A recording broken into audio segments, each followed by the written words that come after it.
Hello, Mr. Naya. Well, what did we learn this week?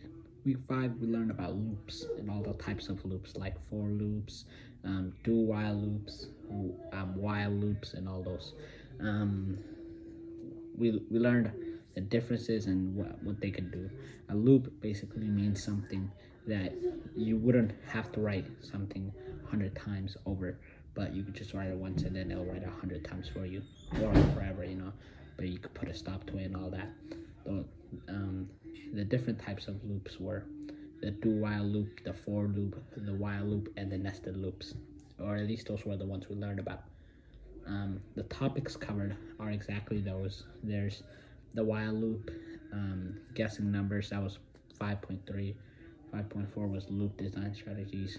5.6 was do while loop, and 5.7 was for loop, and 5.8 was which loops to use, and 5.9 was finally the nested loops. Um, A difficult topic, I don't think was many of them. I think the do while loop was a little bit different from Python, or at least things that I already learned. So that was at least the hardest for me, but it was because it was new. It wasn't really that hard. Um, all the all the loops are still pretty easy. They're like the ifs, I already know them, most of it. So it's like repeating but adding a little bit to it. Um, The poster material was the most useful thing this week. I learned the most stuff from that. Um, it really taught every type of loop in a more simpler way. Like the first video was while loop, and then it 14 minutes, and it was really useful and everything. Um, since we got 2 minutes left, I'll just go back to what did you learn this week, and then I'll just talk about some some of the meanings of everything. So some things like, what does a while loop mean?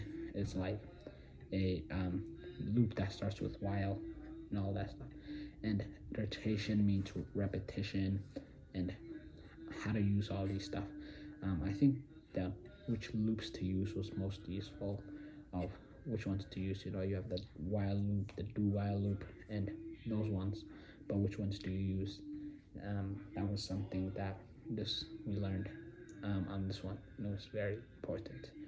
Um, like every other week, the cautions were still pretty useful. This time they were bigger, and they say something like adding a semicolon at the end of the for clause before the loop body is a common mistake.